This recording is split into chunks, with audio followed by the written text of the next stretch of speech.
Keep on rocking you all. Bright moments always come back vivid.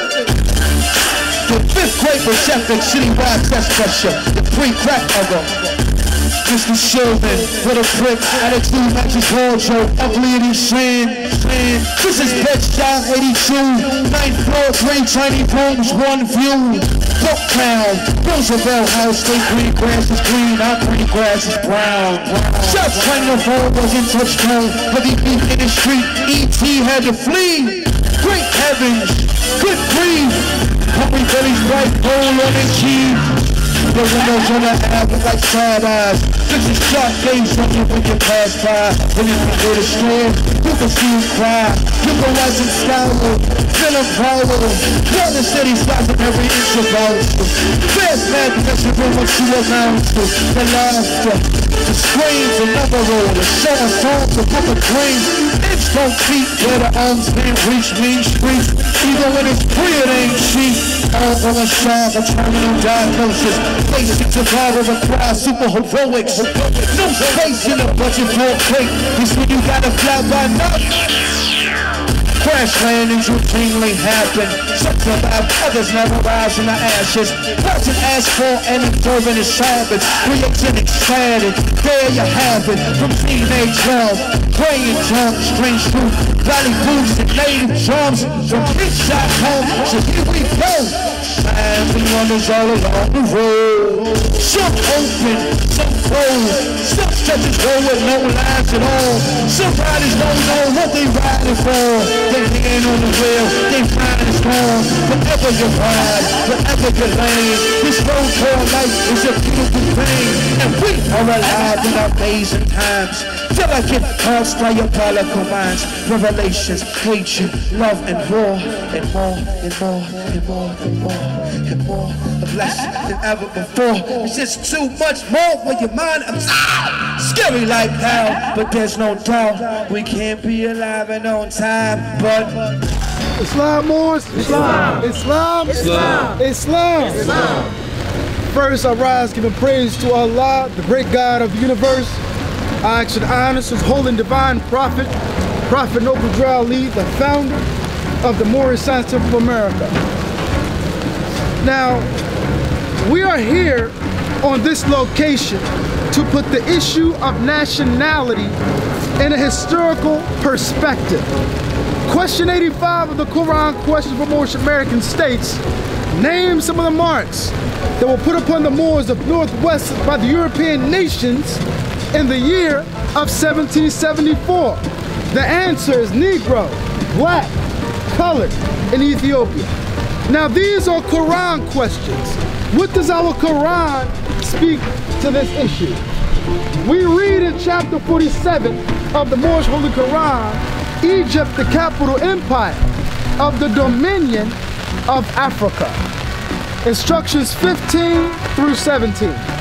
The time has come when every nation must worship under its own vine and fig tree, and every tongue must confess his own.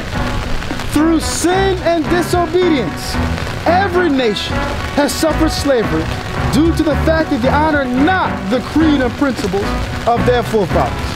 That is why the nationality of the Moors was taken away from them in 1774, and the word Negro, black, and colored was given to the Asiatics of America who were of Moorish descent, because they honored not the principles of their mother and father and strayed after the gods of Europe, of whom they knew nothing.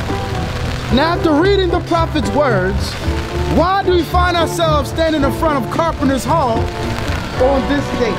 These European nations or colonies convened here, right here, at Carpenter's Hall in 1774.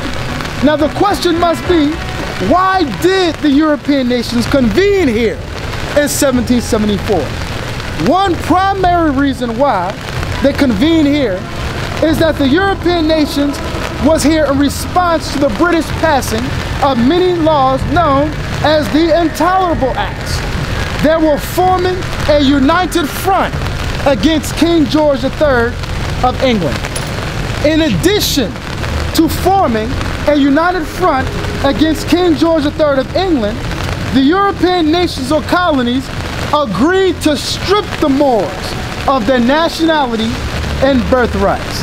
Therefore, the colonists wanted to justify the institution of perpetual enslavement of the Moorish inhabitants and population.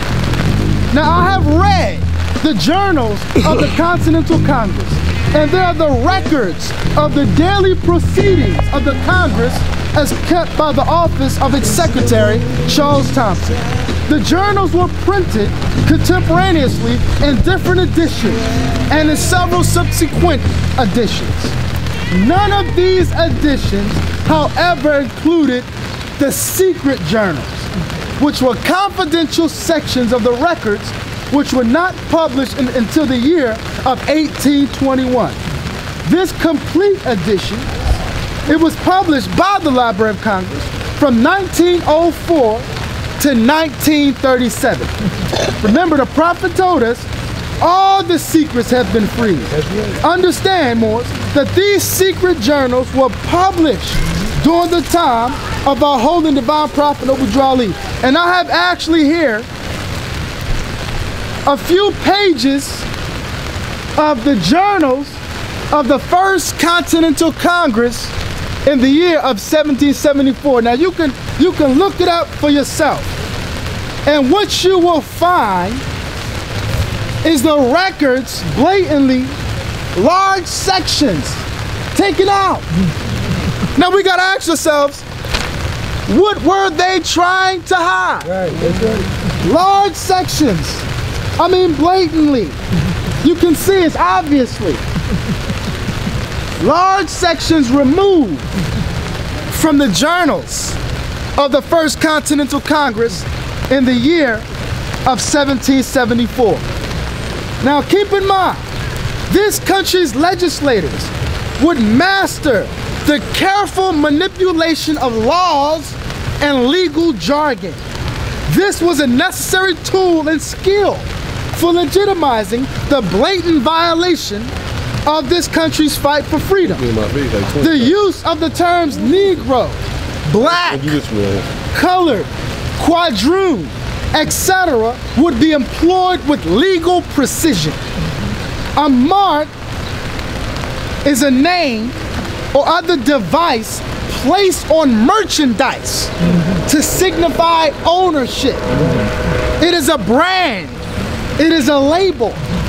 Well, one may be prompted to ask, well, what is the difference between the dates of 1774 and 1779? In 1779, these marks were placed upon us and they were legally identification for slaves.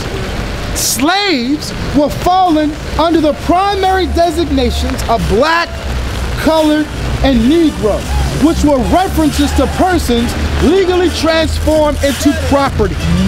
The official utilization of legal terminology played a significant role in the oppression of Moors of America. Official nomenclature illustrates a person's legal and social status in the United States of America. In the book entitled The Name Negro, its origin and evil use, it states, the important thing about a name is the impression which it makes in the minds of others and the reaction which it invokes through operation of love, of association, of ideas. In the book entitled The Illusion of Races, it states, in colonial countries, the expression, he is a Negro, and understand Negro or Negro is just a Spanish word for black. He is a Negro is equivalent to saying he is a slave.